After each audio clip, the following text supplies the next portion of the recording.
I'm Elise DeGoyer, Executive Director of Faith Action Network, and welcome you all here tonight. We're excited to jump into 2023 and this year. I just want to start with an invocation, as we often do, for our time together. This one was written by Rabbi Seth Goldstein of Olympia last January, but I think it still applies today.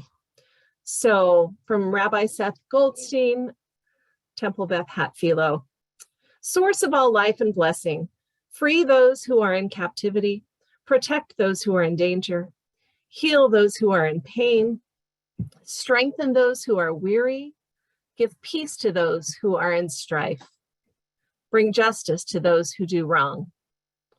Source of all life and blessing, may hatred and violence be eradicated from our communities. May we continue to not only build walls, but bridges. May the spark of the divine in each of us be visible to all. May righteousness and compassion guide our steps. May we lead with love and understanding.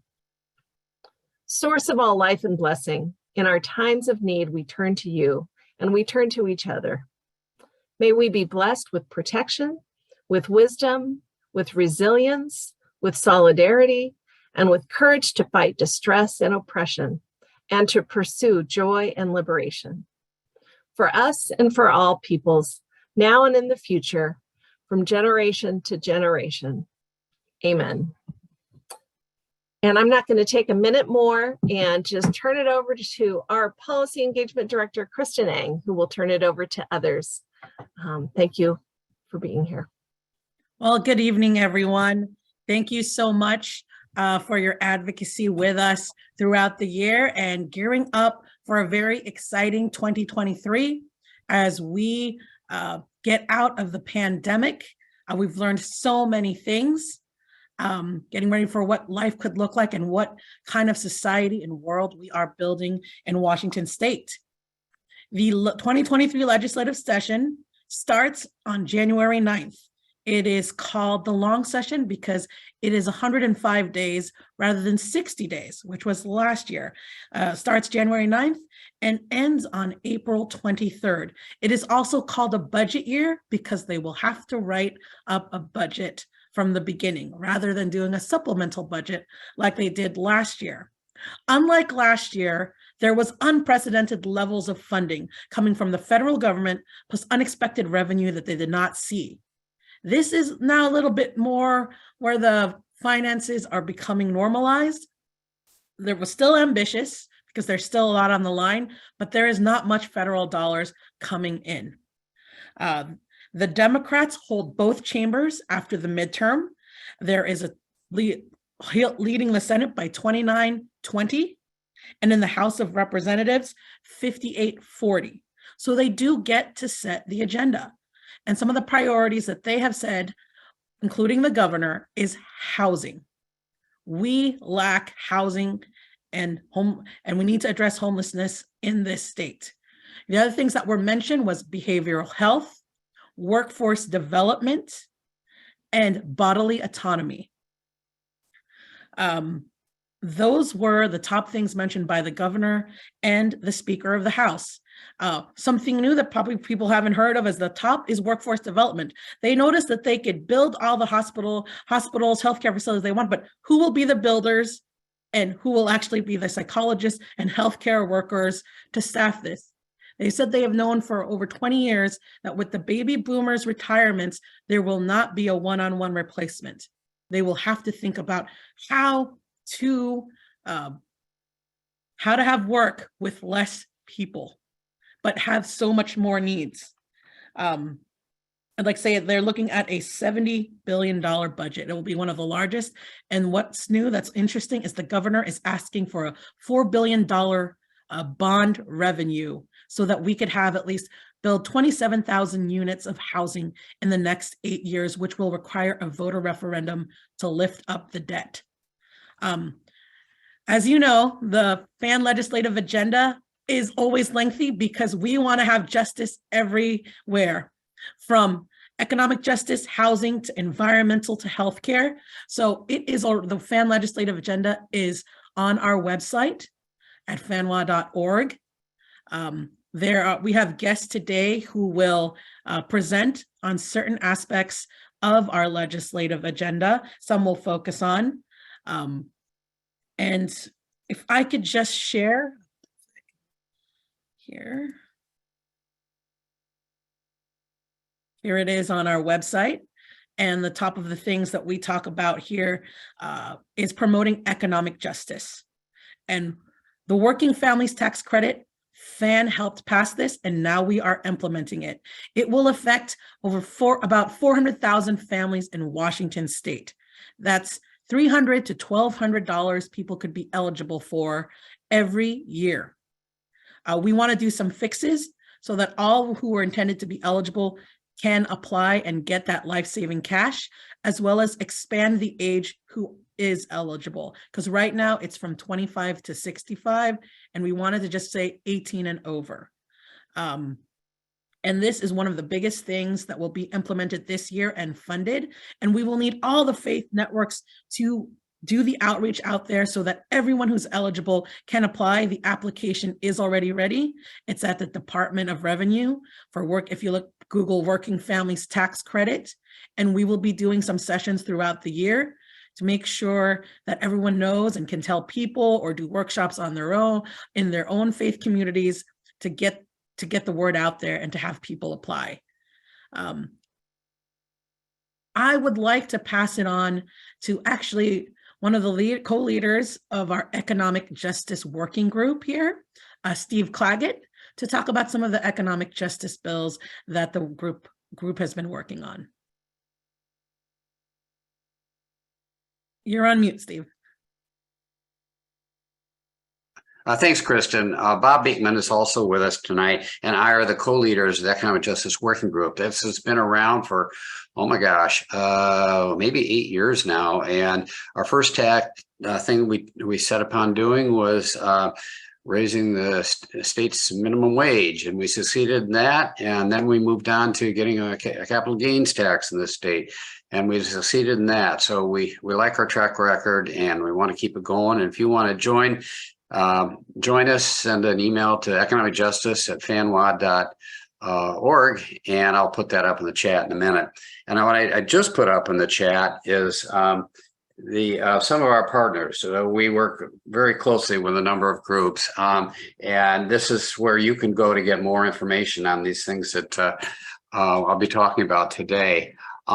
So I'm just going to run down the agenda a little bit. I will say that we are working to put preambles with every one of these areas. And right now, we are saying we value economic justice and security, enabling all people and communities to flourish. We collaborate with the Working Families Tax Credit and balance our tax code coalitions. We will likely work on that and in the future, but that's a start. So. A big part of what we need to be doing is to tax reform and tax fairness. And I'm going to share one, if I can find it, and maybe I can't. Oh, of course, here it is. This is a big part of what we're doing right now. This is a graphic that's put together by the Institution for Taxation and Economic Policy. Look over here on the left, that's Washington.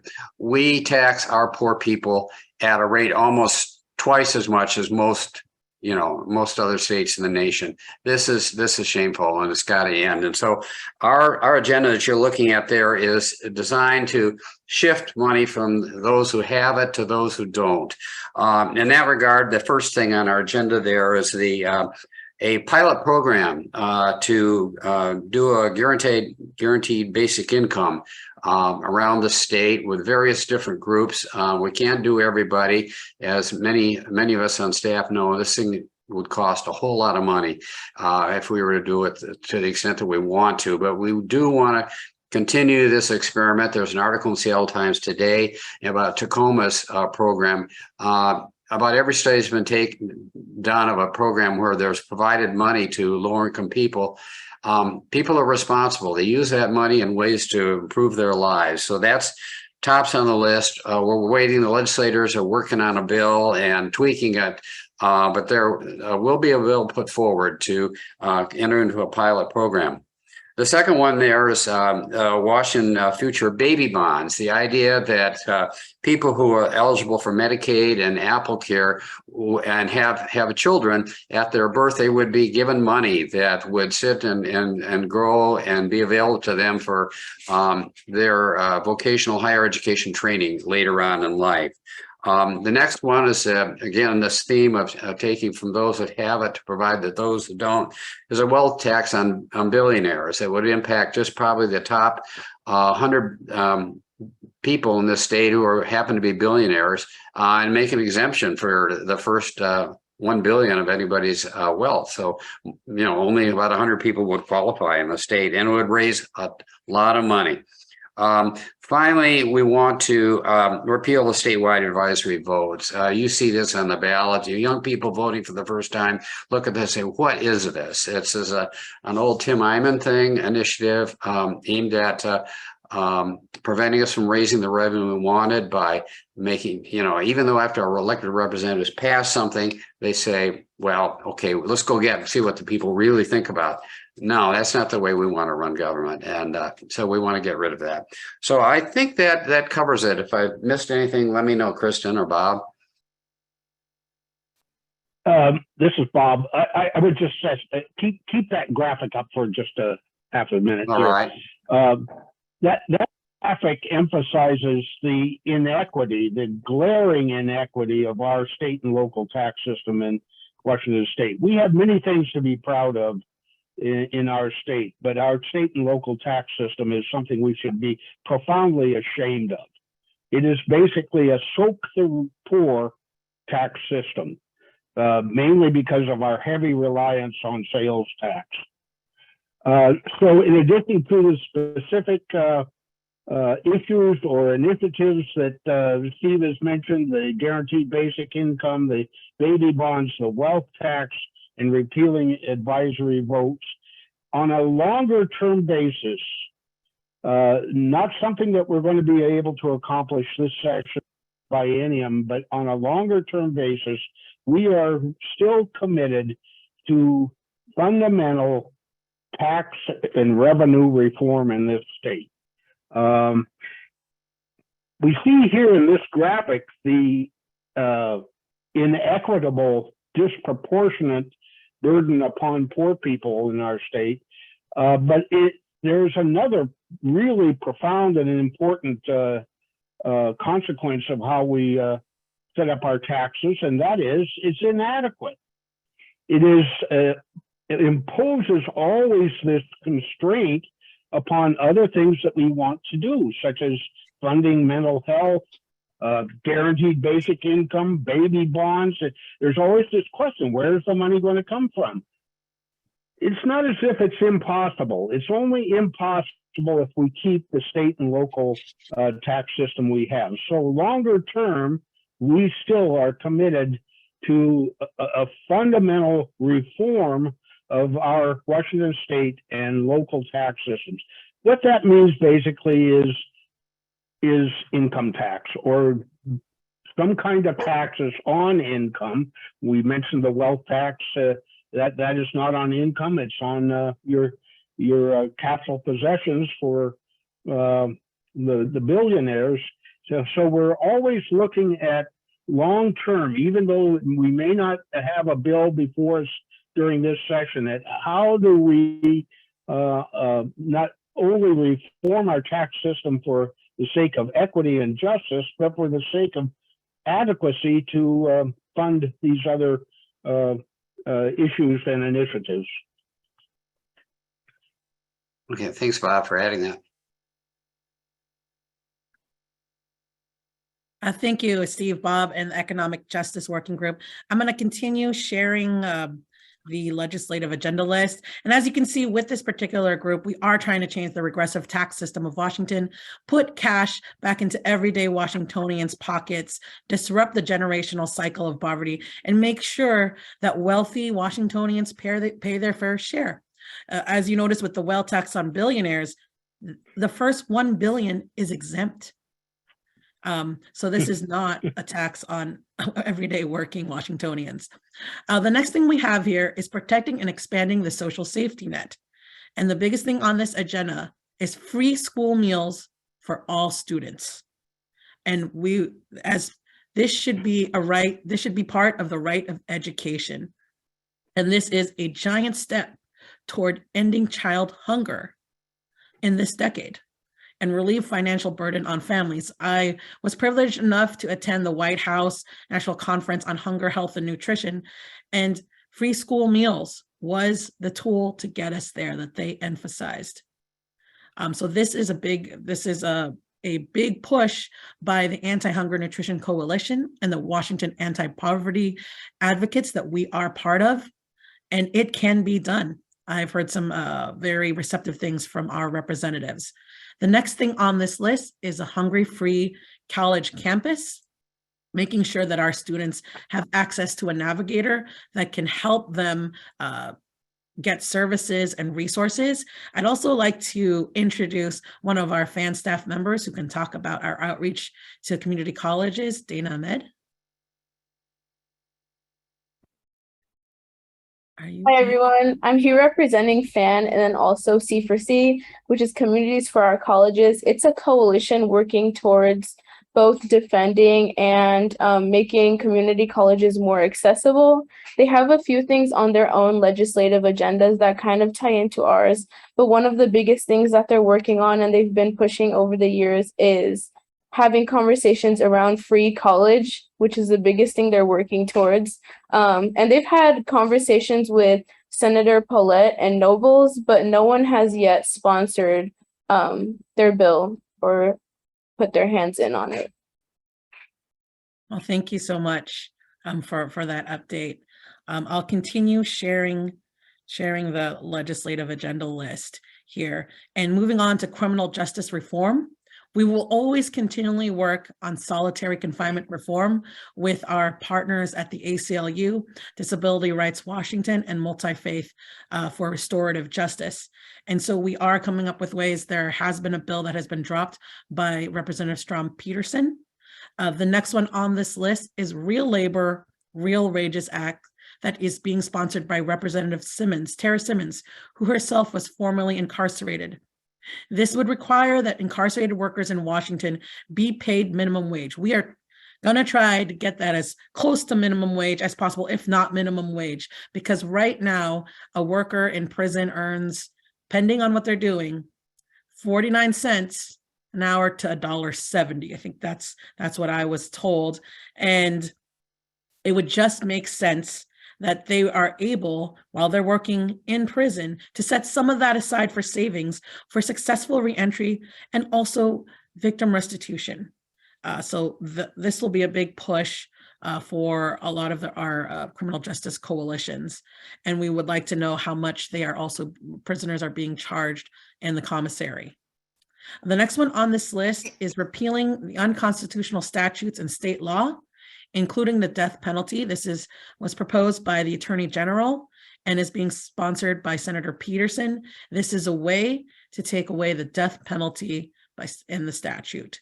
The next section that we have here is increasing gun responsibility and protect public safety.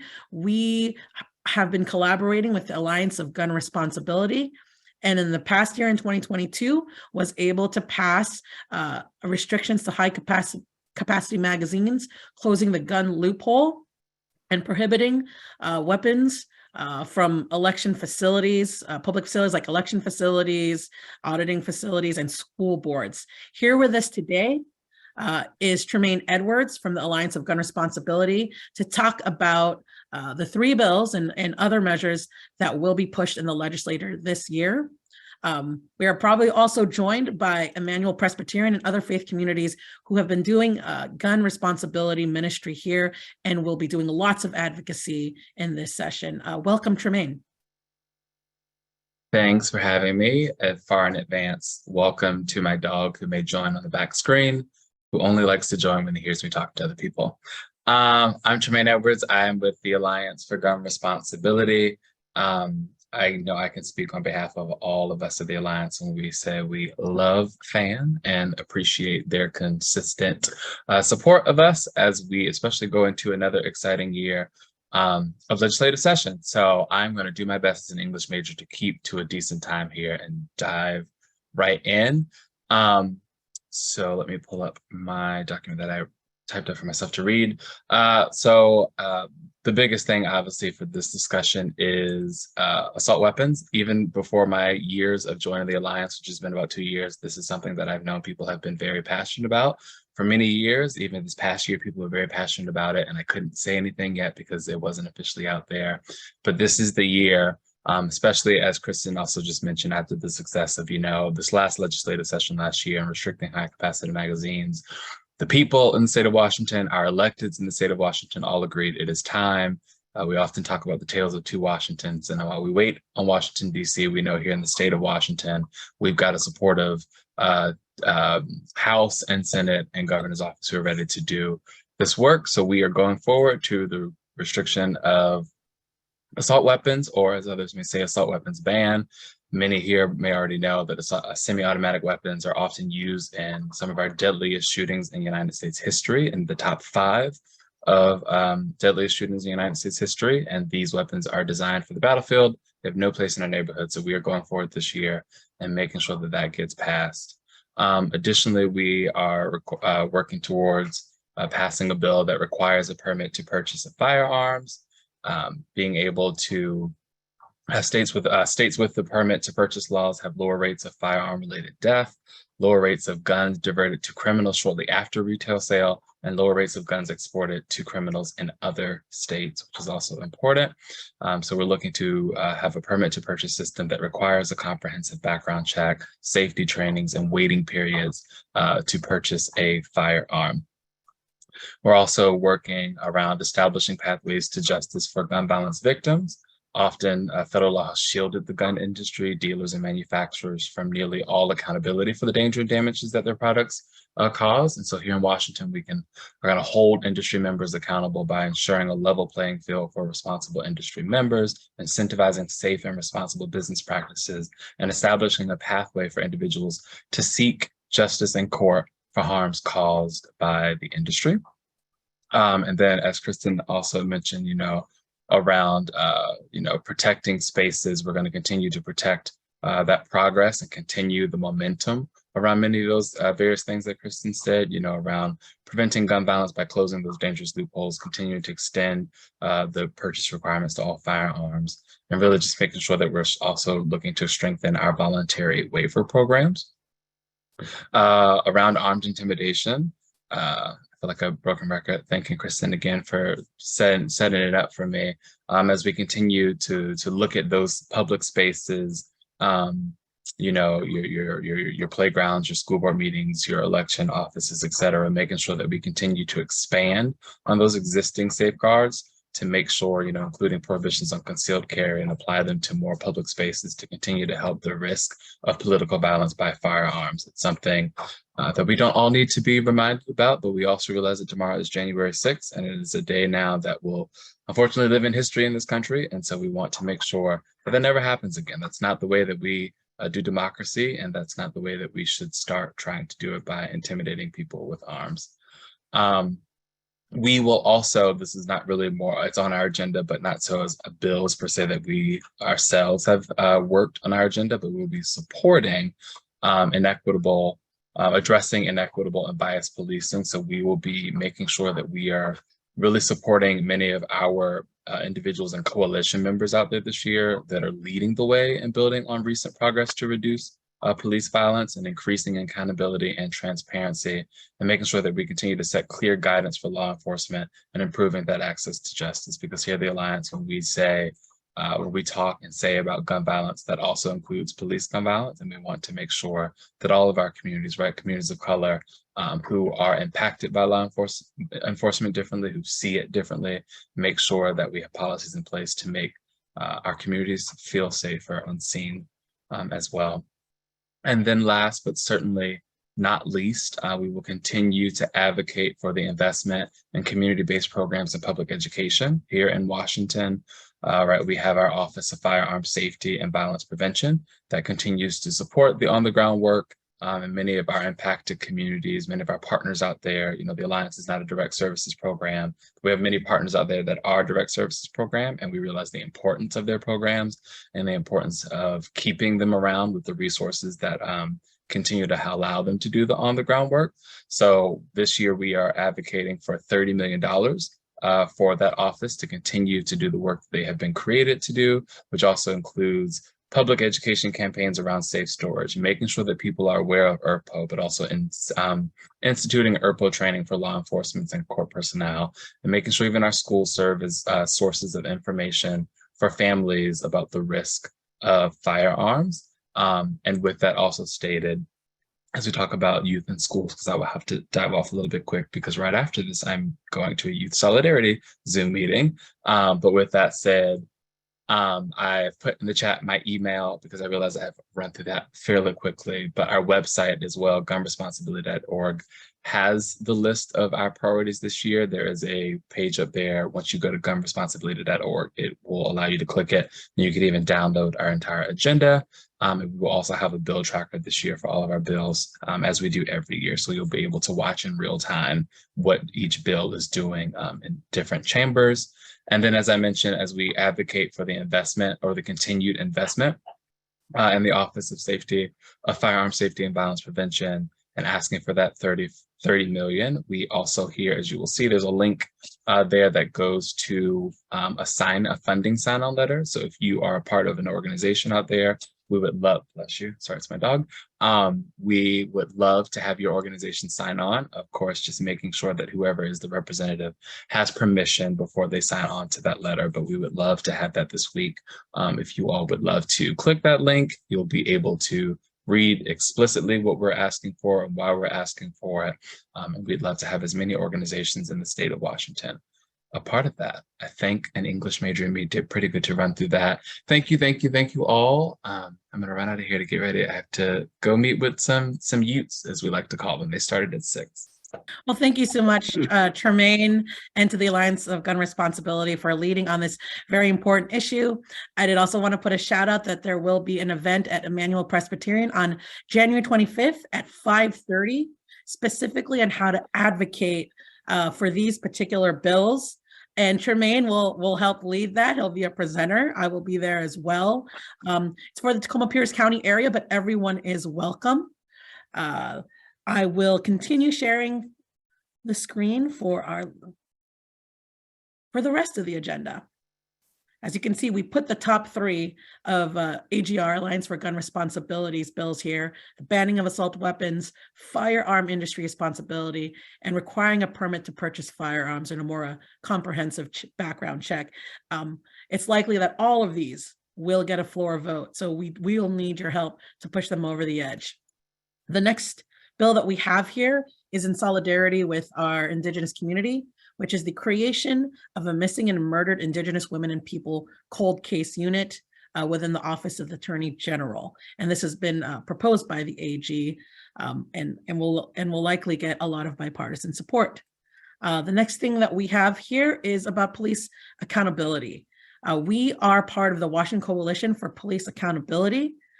This year, they're pushing forward the ideas of accountability for systemic issues and police misconduct, for the Attorney General to be able to investigate and take actions on patterns and practices of misconduct of law enforcement agencies, and to root out systemic civil rights violations.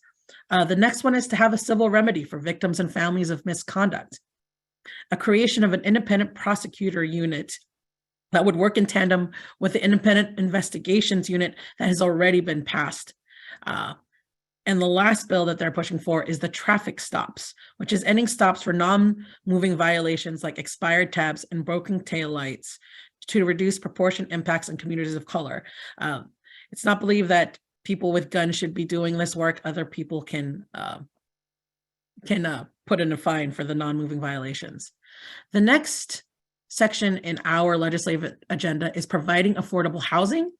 And I did want to introduce another FAN staff member, our outreach coordinator, Elizabeth Dickinson, to go over this section. Hi, everyone. Good to see you. I was just actually in the middle of putting in the chat with regard to the missing and murdered missing Indigenous women and children that we had helped pass legislation to do an Amber type alert last year. And actually, that has meant that 22 out of 31 cases, people have been found. So that's just great to know how our advocacy is working. There is so much going on with housing and homelessness. So if that is something that is deep in your heart, you're going to have lots of opportunities to act. Last year, legislators more than doubled the funding for the state's affordable housing programs. And we can be grateful to our legislators for that past progress, and we need to accelerate our momentum. As you all know, the numbers of folks who are living in shelters and on the streets is only increasing, now at more than 25,000 folks across Washington. And the state is estimating that more than half of the housing that's going to be needed in the next 20 years is for those whose income is below 50% of the area median income. So we get a chance to raise our voices around this, and our priorities include supporting the governor's housing and homelessness plan, at which, as it is currently written, would maintain 2,000 existing shelter beds. It would add an estimated 7,500 affordable housing units and preserve almost 3,000 more over the next 2 years. So the governor has really proposed investing strongly in this, and so we have great momentum to respond to. Other things that we can do are to advocate for building and preserving permanently low-income homes through the Housing Trust Fund. So the ask again is $400 million. And I think for those of us who have speak with voices of faith, we need to be both asking for that amount and requesting that we keep the focus on housing for those who are below that 50% of the median income, and even lower than that. So that is, I think, a particular voice that we can bring. We have as a priority to address equity in housing. And that would involve having that money come out of the state's operating budget. We're going to ask for $8 million, along with the Washington Low Income Housing Alliance, for organizations that are led by Black, Indigenous, and other people of color. Their access to the Housing Trust Fund has really been inequitable. And so this is to increase access so that we can be more equitable in terms of our funding. We are also prioritizing support for housing and homelessness nonprofits by asking for a 6%. And I guess I should say I'm not going in exactly the same order. You probably have noticed that. This was how my head put it together. But asking for a 6% increase in administrative funding for those nonprofits that are funded through the Washington Department of Commerce. And that would enable nonprofits to provide better wages and benefits for those frontline workers for whom they have very stressful jobs, and there's a crisis of hiring and retention among those workers. So we can make their lives better as they make other people's lives better.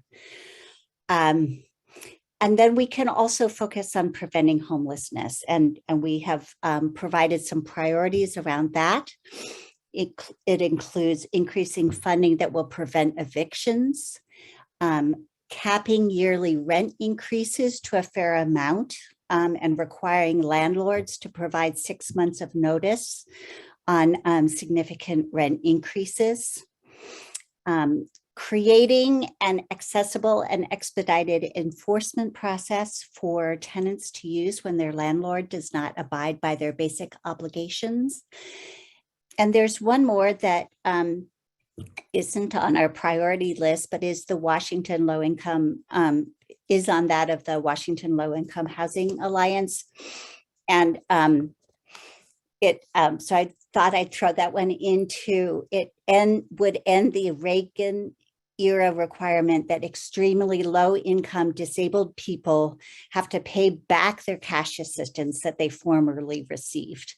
And that just is so appalling to me that I needed to throw it in there, that people who have been on the edge and maybe be slightly, get to a slightly more stable place have to repay that money.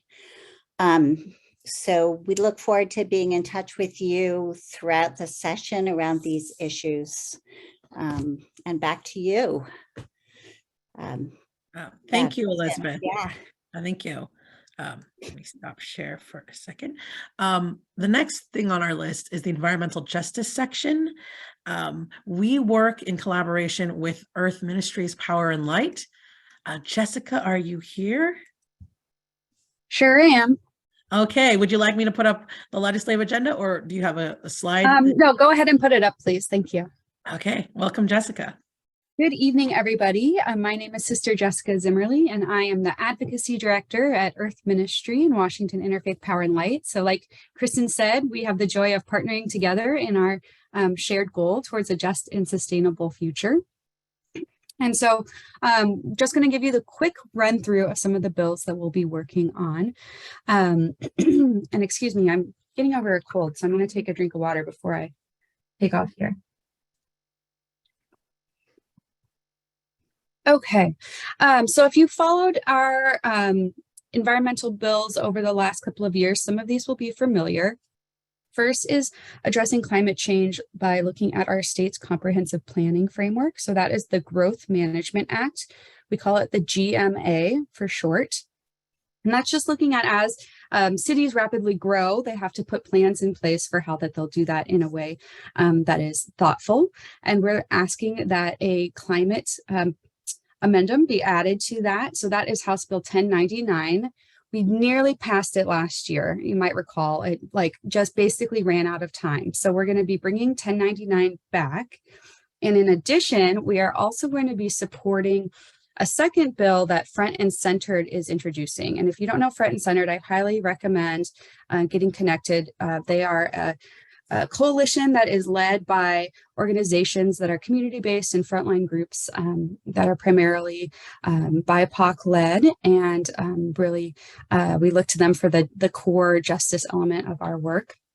So they're going to be introducing a bill. I don't have the full details yet, but I know that it's going to be really looking at health disparities and incorporating the environmental pollution and the health disparities that come from that as part of our planning requirements. Next is the WRAP Act. So this is also a second-year bill. So you might have remembered last year we talked a bit about recycling. We're bringing it back. This is looking at really an overhaul of Washington's recycling system. Last year it was called the Renew Act. It's rebranded as WRAP Act, which I like because it's more fun. And so it's looking at putting the burden of responsibility much more on the producers of the packaging that so much of our lives come in, right? We don't have a choice when we go to the grocery store. We want yogurt, it's plastic. So shifting the burden of responsibility and incentivizing manufacturers to create products, packaging products that are reusable, compostable, or recyclable. Then we're going to be doing some tracking of energy issues. So You'll see here on the list, there's the extreme heat utility shutoff moratorium. This is looking at when we have heat waves like we've seen year after year, ensuring that folks who might not be able to pay their bill aren't going to get disconnected from the grid, that they can keep their fans running, their fridges going, and everything they need in those really extreme heat conditions, as there is a current winter moratorium. The ultimate goal is to have this be year long. We ran a bill last year for that, that didn't get very far. So we're focusing now on kind of the peak seasons and eventually going for a year long utility shutoff moratorium. I'll also add, it's not on the list here, but I was just on Front and Centered's briefing today, and they shared about a bill they'll be putting forward about an energy assistance trust. So this is a centralized way to make sure that people who are eligible for energy assistance are able to receive that. I think it's only about like 20% of people eligible actually receive the benefits that are available. And that's just because the system is so convoluted and it's really a patchwork across utilities. These last two pieces are budget focused. So we're looking at how the Climate Commitment Act is implemented. This is our state's Cap and Invest program that was passed 2 years ago. And we really want to see the money that is generated from holding our top polluters accountable be reinvested in frontline communities. We're looking, there's a 40% commitment of funds to go to those most impacted. And so we're going to be kind of watchdogging that and making sure that shows up in the budget. And then the last piece is looking around funding for restoration for salmon and orca who depend on them. That is following tribal leadership. There's a lot of conversation still about how that's going to pan out, but it's looking at really addressing backlog of projects that haven't been funded, and then looking at how we can replace the services of the lower Snake River dams in a way that keeps communities whole.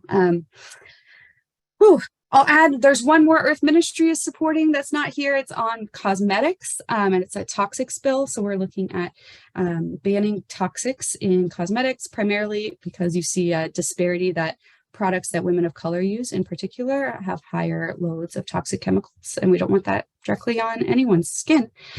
So I will put in the chat more information about all of these bills. If you want to start to follow along, Earth Ministry WIPO will be updating this page every day once session starts. So if environment is really your issue of concern here, we really encourage you to follow along and get involved with us.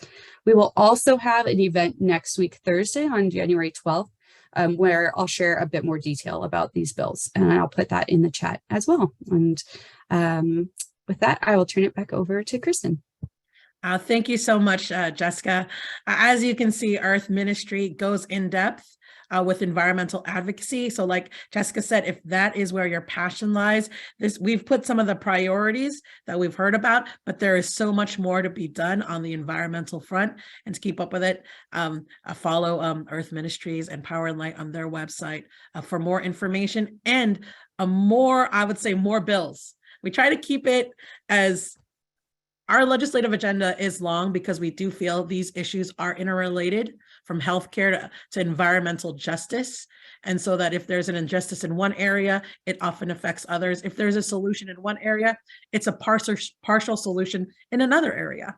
And this is why, and also we have a very passionate community of faith communities that are all over the place. And we want to be there with them. Our next area is healthcare. FAN has been part of the Health Equity for Immigrants campaign. And now we've got the federal waiver to provide healthcare insurance to immigrants at the 138% of the poverty level. And now it's time to fund it. So this will be a budget ask. As you can see from this legislative agenda, not everything has bill numbers yet. There will be bill numbers eventually to these bills, and some of you have already mentioned. I saw Paul Oldenkamp mention 1045, I believe, with regards to the statewide GBI pilot, and it is the one that we have listed here. We just haven't yet put all the bill numbers here because some bills have not been dropped. They're still being reviewed and thoroughly drafted. And some of these will be budget asks, and we'll make that clear. In this particular one, we are asking to fund the healthcare for all Washingtonians, regardless of immigration status, up to 138% of the poverty level.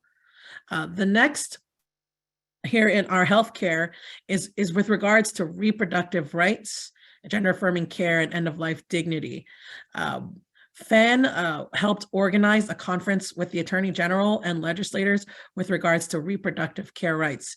We do believe that it is a freedom of religion issue and bodily autonomy and a person's human rights.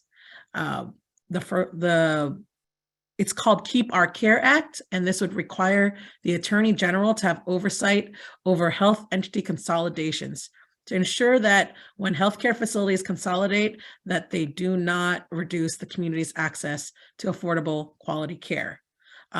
This also, one of the other bills that was introduced in that conference was a SHIELD law to protect reproductive care patients and providers from out-of-state legal action. This is often also called sanctuary law. The other one on this list is called Safe Health Care Staffing. And this is in solidarity with our union brothers and sisters, UFCW 3000 and others who want to establish minimum staffing standards, improving rest and meal breaks, and creating overtime provisions to improve worker safety and patient care. The last section on our legislative agenda is supporting immigrants and refugee rights. The first one on here is that we will advocate for whatever is in this session that supports additional state funding for refugee and refugee serving organizations. Last year, with many organizations, we were able to get almost $30 million to frontline serving organizations. The second one on this list is unemployment benefits for undocumented workers.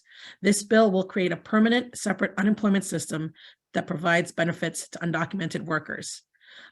This legislative agenda is not complete. There will be more details to come, as well as some of it is still just general, like support additional state funding for refugees and refugee serving organizations. But as we see what legislators and our partner organizations come up with us, then we will start putting it on there and inform you with our e-news. And I guess that's the end, and we'll open it up for some questions or comments. And actually, I'd like to introduce one of our staff members who have been working on these issues of immigrant and refugee rights. I almost forgot, was Jess Ingman. Jess, would you like to say a couple of things? Thanks, Kristen, and for all of everything that you're covering. I just can add in and chime into what you've shared. I'm coming from Wenatchee, Washington, a new North Central regional organizer, and I'm really excited about our support for immigrants and refugees. It's grounded in our faith traditions. We value hospitality, and we really want to celebrate how immigrants and refugees actually enrich our communities. And so Kristen mentioned our legislative priorities. I wanted to say a little bit more maybe about the unemployment insurance, which is a new proposal that Senator Saldana is going to be introducing a bill to create this separate permanent unemployment system, which is a wage replacement system that helps those who lose their jobs and are not eligible to receive benefits due to their immigration status. And one of the some of the context is that, like in Washington, 18% of immigrant residents live below the federal poverty line. Many are seasonal workers that are laid off every year when the season ends, or they're working in low wage industries like hotels, restaurants, retail, construction that have experienced some of the highest unemployment rates in Washington.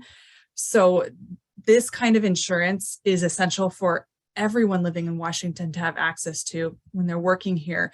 And I just want to, in the words of one of our coalition partners, Washington Immigrant Solidarity Network, they say all workers, regardless of immigration status, deserve equitable access to our unemployment programs. They've done the work, paid taxes, and deserve the same financial support to feed their families and keep a roof over their head. So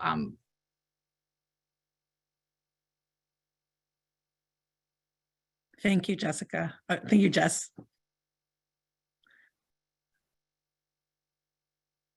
Are there any questions or comments? It's a long legislative agenda. I saw that people said it was overwhelming. And there are even some things that aren't on there. Sometimes last year, as part of the economic justice, we were about defending against tax cuts, broad tax cuts, so we can put the money back into these social programs, back into workforce development, back into the school, to have psychologists in the schoolrooms. There's also that fight. I see Sarah Jane has her hand up. Go ahead. We can't hear you. Yeah, thank you. I have a comment about housing. And the first part is the scope of the problem. When the governor announced his budget and this $8 billion referendum, he said the state is short 1 million homes, which caught my attention because I hadn't heard that number before. And I follow this rather closely. This evening, Liz Berry, Representative Berry, who also is very involved in this issue, said the number I had heard, which is 250,000 homes. Either way, and 250,000 may refer to affordable homes. That might be the difference, but either way, it's a very, very, very large number, and it's so far above what we've been producing on an annual basis. So I wanted to point out that in the governor's request, he's saying we pass this referendum and he will fund 7,000 units the first biennium and 25,000 the second biennium. And even if it's only 250,000, we're still looking at about a tenth, in other words. So when we talk to people about the importance of this referendum and this huge lift, I think we need to find ways to communicate the scope of the problem and what we've been able to do with the resources we have, why we need to go to the voters and ask for bonding capacity. So that's one thing. The second thing is that just Representative Bateman filed the new missing middle housing bill on Tuesday, and it's, if people want to look it up, it's House Bill 1110. It's not a long read, it's 14 pages and half of that is definitions. And one thing I'm really pleased about, because it's been a bugaboo for a long time, is that there's a good, clear definition of affordability. And we have all these people talking about affordable housing, and none of them really were able to say, well, what is that? And for the bill purposes, and I think that we can embrace this definition, it's 80% of area median income for your county for owner-occupied units, and 60% of area median income for your county for rentals. And I did want to inform people what is meant by middle housing.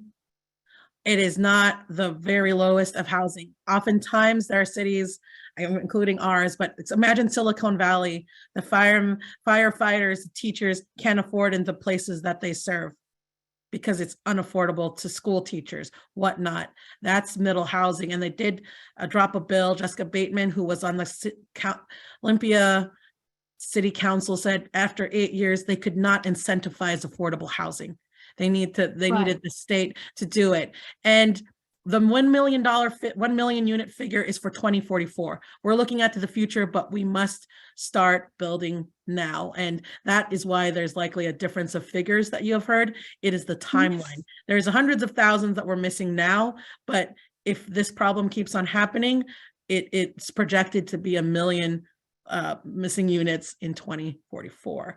That's the governor's projection. And Glenn, what is your question? Yeah, just a brief thing about that missing middle is basically it's a scam by the real estate developers, and they have suckered a lot of politicians into supporting it.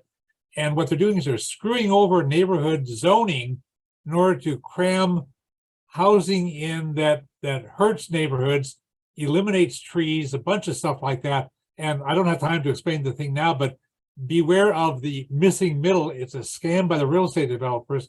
I've done a lot of work on this. I have a lot of friends in Sure, there Lincoln. is that perspective. I must say it is the only issue that I have seen the realtors and the Democratic Socialists combine. And I've never seen them actually come together except for missing middle housing, because the developers want to develop and Democratic Socialists want to see housing. And it's the only time I've seen it Well, at a city council yeah. meeting. But there are people who do not like the state having zoning policies for cities. So with Jessica Bateman's bill, it is about cities over 6,000, that those that can have land use residency can have these fourplexes. And that I heard from the speaker that the bill will likely have a hearing, something will likely get passed, but maybe not the thing that just got dropped. Yeah, I'll put something in the Paul- chat. Thanks. Paul, what is your question? Okay, I just, excuse me. I just wanted to invite folks to a legislative town hall that I've received information from Representative Liz Berry in the 36th district. Today, it's going to be a week from Saturday, January 14th at the National Nordic Museum at 1 o'clock. And I hope that some other people could join me there and bring along your FAN legislative agenda so that we could raise points from it with our representatives at that opportunity. Definitely. You will have a new representative there, Representative Julia Reed, who is very much a healthcare proponent. And I believe who is it also the New York News senator, but was also a representative, very strong on finance, Noel Frame. Who's trying to get rid of our regressive tax code. And with regards to Rep. Berry, she is the one who is the sponsors for the firearm permits, the RAP Act to modernize our recycling system, as well as that statewide GBAG pilot that is on our legislative agenda. But likely she even has more than that. Right. Well, thank you, Paul. And We'll I'll see definitely if I have can some make things it. to talk about with her, yeah. And I see Elizabeth put on there to gain practical tools. If you like to learn more about how we can best advocate this session, there is a Sunday webinar here by FAN from 2 to 3 p.m. So it's going to be a very exciting 2023.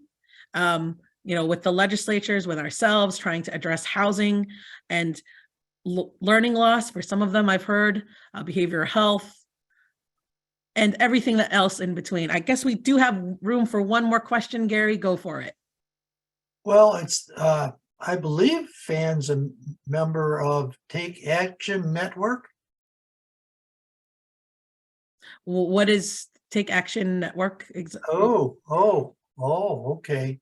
Exactly, because there's a lot of take actions in our coalition. No, We have so many. the Take Action Network has been around for about 3 years, at least that I've been aware of it, and that we've been using it through Indivisible and UU Ministry for the Earth and so on. And it's designed to alert you to the bills that are coming up, what stage they're in, and how facilitates your lobbying efforts at each point that the bill, moves through the legislature. It's a brilliant algorithm designed by a Microsoft engineer. I'll put the link to it in the chat. Well, thank you. We'll also have a bill tracker on our website as well for the ones that the bills that the FAN is particularly tracking on their legislative agenda. There is also one set up by the Washington State Legislature if you want an account, and they will give you all the alerts. If you even just want one, you go to, like, let's say House Bill 1045, you put your email there it'll say right there on the right side, would you like an alert? Anytime there's any action, it'll just give you the alert for that one bill straight from the legislature itself. But maybe this one, maybe the one that Gary's got provides more actions or something. This does much more than that. You'll see, just check it out here. I'll get it done in the chat. Well, thank you all. I'll pass it on to you, Elise. Well, Great job, Kristen. We plowed through in 1 hour. We honored your time, and it's just an overview. We are going to have fact sheets about as many of these bills as we have fact sheets for. We'll have links to our coalition partners. We'll have a lot more to share with you as time goes on. But most importantly, please, please think about coming to Olympia on February 9th. And I put the link to all the information about that, and the registration link is in the chat. And also, some of you may not be on our fan mailing list. We opened this just via a Zoom registration. So most importantly, we send out an email each week with really thoughtful recaps from Kristen and other partners, and highlighting an action alert where you can be effective. So sign up for our e-news. It's called Subscribe on our website, fanwa.org, and you will hear from us. The other thing is, even sometimes when you've signed up,